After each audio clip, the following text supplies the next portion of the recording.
A few days ago, I posted a video in which I shared a personal story that took place over the weekend where I was confronted by a very young mother who was begging for money outside a department store with her young son who couldn't have been but 2 or 3 years old at best.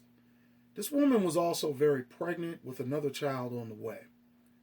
After a short conversation with this woman and seeing that the child who was beside her and the one that was inside her was in terrible danger, I decided to call the local authorities and Child Protective Services. For doing so, I was bombarded with instant mean mugs and pouty shrugs, not from the white officer who showed up and generally showed concern, but the black officer who took the time to do some heavy simping. And oh, I forgot to mention in the last video that he was also staring at the rack on this pregnant chick as well. Now, most of you brothers and sisters who saw that video and commented overstood and understood exactly why I made the decision to do what I did. But then there were a few nutcases who took the opportunity to call me a snitch and a coon for what I did. This sister in particular in this screenshot that I pulled from my phone had this to add.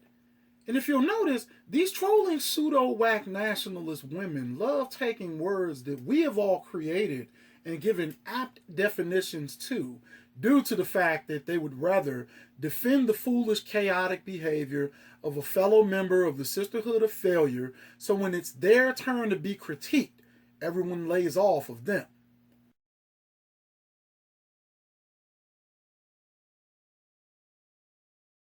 I also want you to notice that this boho chick is no different than any of these hoes out here walking around dressed like hookers on the stroll.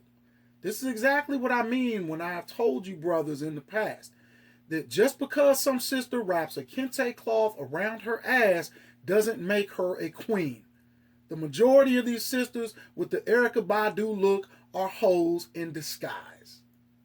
This chick right here obviously still has the whole mindset because she told me that I should have just given that woman some money and have minded my own business, even though my money is my business.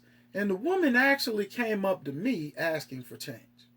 Now I want you to take a look at this other comment from another sister right here. As I told y'all in my old Feminist Hypocrisy series video back in 2011 or 2012, shaming tactics no longer work. I think that was Feminist Hypocrisy series video number 5. Okay, black women love using the "was your mama perfect" line, so you lower your guard. When sisters do this to me, I keep my left up and I tuck my chin because I know that they're trying to go upside my head with a Ray Mercer haymaker. Tony Orlando, the referee, will watch him closely. Another right hand by Mercer, and that's it. Most of them will say anything to deflect from the actual truth so they can continue to live in dysfunction. Anytime you as a black man or other sisters that are in right state of mind speak up, they innately revert to rebuttals in which they bring up mothers.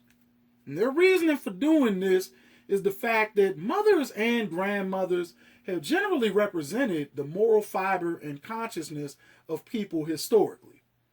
When we were all little children and one of us was acting up, rarely if ever did anyone say, "I'm going to tell your father."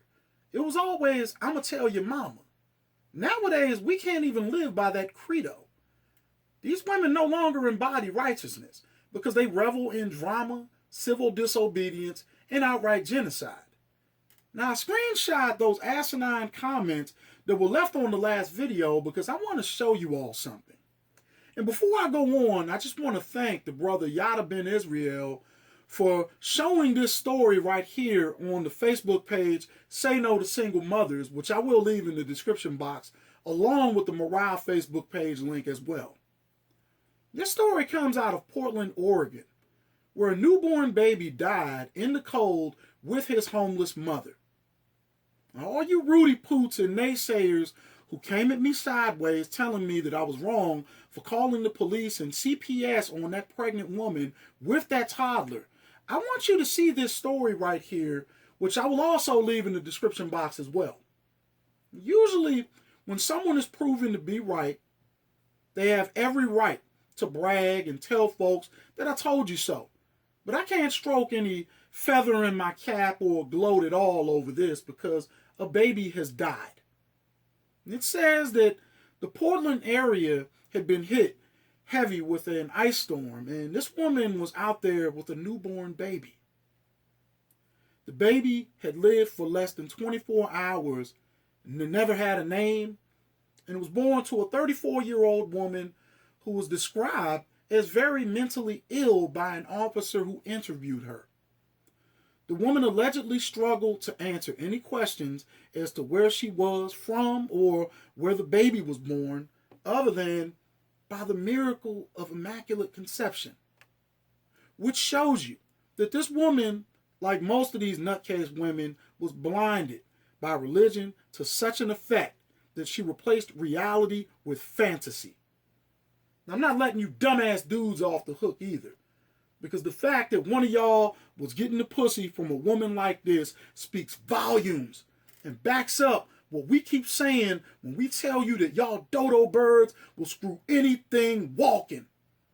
This woman's childlike frame of mind makes me even question whether or not consensual sex resulted in the making of that baby.